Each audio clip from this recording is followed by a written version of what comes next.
With 32 NFL teams, there are bound to be teams that exceed expectations, and there are bound to be teams that fail to reach expectations. And in today's video, we're going to focus on a few NFL franchises that have failed expectations through the first third of the year and need to rebuild. And now, I know it may sound crazy that we are already a third of the way through the year, but the teams we will discuss in today's video are more or less done. Sure, they may win a few games down the stretch, and they may appear on those in the hunt graphics in late November and early December, but for the sake of the goal of winning a Super Bowl and bringing home a Lombardi trophy, these teams are done and are on to the 2024 offseason. And we're going to discuss why they need to rebuild, players they can realistically bring in, players they can trade to acquire better draft capital for their future, and everything in between. Because the teams we are going to discuss in today's video, well, they're not a one-year turnaround, and there is a lot to dive into. And before we get started, I want to take a second to talk to you guys about today's sponsor, PrimeGenix. PrimeGenix is on a mission to offer health-conscious individuals cutting-edge, scientifically backed, 100% natural formulas that you can rely on to improve both your mental and physical health. PrimeGenix Testogen contains a compound that is a clinically proven and US patented formula that is shown to increase free testosterone up to nearly 73%. PrimeGenix Testogen is a 100% natural testosterone booster and contains zero gluten, soy, eggs, wheat, dairy, and can increase energy, focus, and motivation. And guys, there are times on Sunday night where I am dragging to get the weekly recap out, and I'm very grateful that I've taken Testogen early in the day in the midst of a 15, 16, or sometimes 17-hour workday. And to get a free bottle, free shipping, and a 60-day money-back guarantee, head on over to primegenix.com/footballanalysis. Guys, the start of the football season's been fun, and it's just getting started, but it's been doing some part to Testogen. So definitely go check that out. Again, a free bottle, free shipping, and a 60-day money-back guarantee, primegenix.com/footballanalysis. And the first team we are going to discuss in today's video is the New England Patriots. When you have a 6-time Super Bowl champion head coach in Bill Belichick, rebuilding is a little different because of all of the success your franchise has had over the past 2 decades. But that's exactly what needs to happen in New England. Not a retool year and try to push for a postseason run in 2024, but a complete acknowledgement that this roster is bad outside of a few positions, and they need to embrace building for a better tomorrow.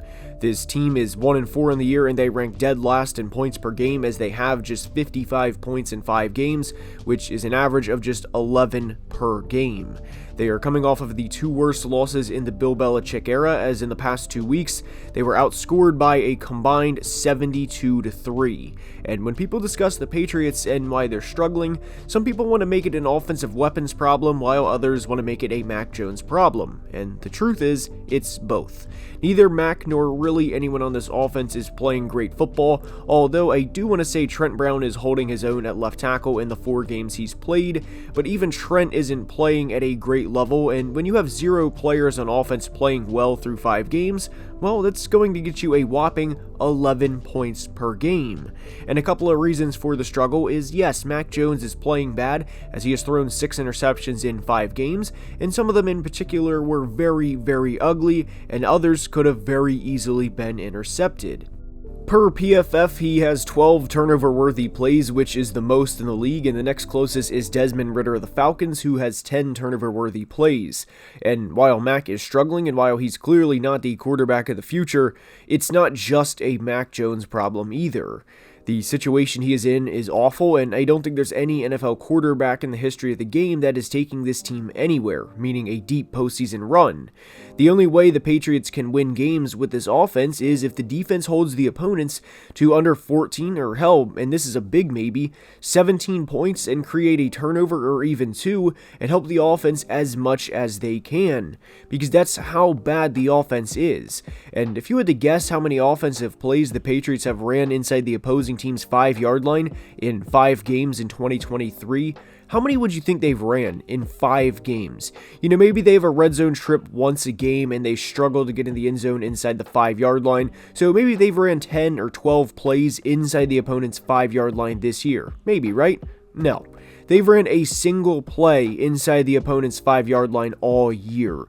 And some of the Patriots' struggles in 2023 go back to decisions that were made in the offseason, and one I was not a fan of was not paying now Raiders receiver Jakobi Meyers to then pay Juju Smith-Schuster the exact same deal.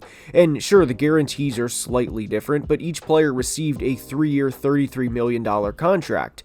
And in 5 games for the Patriots, Juju has 14 receptions for 86 yards, averaging just 6.1 yards per catch, while Jakobi missed a game, yet has 25 receptions for over 270 yards and 3 touchdowns, again, in a game less played. And it's not like Jakobi has an elite quarterback throwing him the football either. And another thing within this that's not discussed is Mack and Jakobi had chemistry.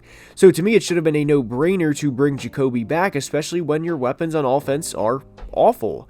And tackle Vidarian Lowe has allowed 25 pressures in just 150 pass blocking snaps and ranks 3rd in the league in pressures allowed, while not playing entirely in another game. So with 20% of the season gone, meaning Vidarian missed 1 out of 5 games, so 20%, Lowe is still top 3 in pressures allowed, which, as you can imagine, is not ideal. And it's funny how the NFL works, because for nearly 20 years, the rest of the AFC East had to catch New England and compete against Brady, and while Josh Allen and the Bills won't win 6 Super Bowls, it's kind of flipped in the Bills' favor, where the AFC East is playing against Josh and the gang. And the Patriots' best bet at this point in time is to acknowledge what they're doing isn't working, and it's not close to working. They just got beat by 34 points at home by the Saints, who may not even make the playoffs. Yes, the end to the Bill Belichick era, whenever that will be, is not going to be a fun one, but it's time to hit the full rebuild button, because they're not close to competing for a Super Bowl and have to deal with a team that is, twice, every single year. And the last 4 times these teams have played, Big Brother, aka Buffalo, has won by double digits in every game. Hit the rebuild button and start over. Next up is the Minnesota Vikings, and they're in today's video for several reasons. They, like New England, are 1-4 on the year, but unlike New England, they've been in every game, and you could make a legitimate case this team could be 4-1 and competing heavily in the NFC. And we all know the Vikings were 11-0 in 1-score games in 2022, only to start the 2023 season by being 1-4 in 1-score games, with the lone win coming over a team that's 0-5 in the Carolina Panthers. And the big reason why the Vikings should hit the full rebuild button now, as in mid-season, is because of what could and ultimately what I think will happen down the stretch of the 2023 season. Yes, Justin Jefferson is out for at least 4 games at the moment, but there's a lot of games in the Vikings schedule that are winnable, and I know they're 1-4 at the moment, and it's easy to say that because they're 1-4 they stink and they're going to continue to lose. But the big thing to remember here is they're 1-4 with a -9 turnover margin. If you follow the Vikings at all during the 2023 season, then you know that's been a huge part in their season so far, is multiple turnovers in every game, minus the KC game, but the lone turnover in the Kansas City game was in their own territory and gave Kansas City an easy touchdown to start the game and put the Vikings down early.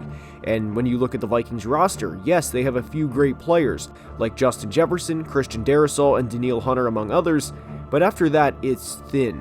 And when you commit to a rebuild, there's a few things that have to be factored in, and a big one is the coaching staff and front office's job security. Because if they're not going to be around for a rebuild or are already on the hot seat, then you'll see last-minute gasps at trying to save their jobs, and an example of this is the Bears trading up to get Justin Fields a few years ago to try and save former GM Ryan Pace's job. And GM Kwesi Adofo-Mensah is in his second full season as the GM, and head coach Kevin O'Connell is in his second season too. I truly think if they committed to the rebuild, ownership would allow them to continue to do what they're doing and pursue a long-term franchise quarterback and everything else that would follow. Current quarterback Kirk Cousins is in the final year of his deal, and we are in the final handful of games of Kirk being a Viking. There's no way they choose to run it back with a 36-year-old Kirk Cousins without any sort of idea of who is going to replace him. And if you guys were not aware, the 2024 NFL draft class specifically at the quarterback position, is loaded. Meaning, if there is ever a year to stink it up, this would be the year. And I really liked what Brett Coleman said in a tweet on Tuesday that said the Vikings are 1-4, with their only win coming over the worst team in the league. JJ is on IR and Kirk is in the final year of his deal. If there's ever time for a fire sale, it's now. Not this offseason, but now. And the only unfortunate thing for the Vikings is they wouldn't have that many players to fire sale, as I think it would be limited to Kirk Cousins and Danielle Hunter. I know people will bring up Harrison Smith, but I really don't think trading a 34-year-old safety, going on 35 by the way, for what would probably equate to a 6th round pick is that beneficial in the long run. They would not trade Christian Darrisaw, as if in the scenario you do, you're right back to square one of trying to find a franchise left tackle. So for the Vikings, sell the rest of the 2023 season in a year where you are clearly not going to go into San Francisco and win a playoff game, and acknowledge this season is more or less over. Go get a Drake May type player, try and convince JJ to stay, and have a rookie quarterback come in and have 2 franchise tackles in CD and Brian O'Neill, along with several great players to throw to right away. This is the year to be bad, so you can go get the quarterback of the future. And next up is the Denver Broncos, and I think this team needs to hit the rebuild button more than any other team in the NFL for several reasons. The first is, when you look at the roster, it's not good, and it's not just a position or two, it's a lot of the team. And when they play the upper echelon teams like the Chiefs, who they will probably lose to the night this video releases, or like we saw against Miami in Week 3, they don't stand a chance. Granted, it's usually nowhere near as bad as the Miami game, but this team reminds me of teams like the University of Toledo going to play Ohio State in the non-conference schedule. They're not in the same class as the other teams, and it shows. Denver is 32nd in points allowed, which giving up 70 in a single game will skew heavily against you, but they're also 32nd in rushing yards allowed, 32nd in yards per carry allowed, as they're allowing an average of 5.9 yards per carry, and they're also 32nd in passing touchdowns allowed with 13 in just 5 games.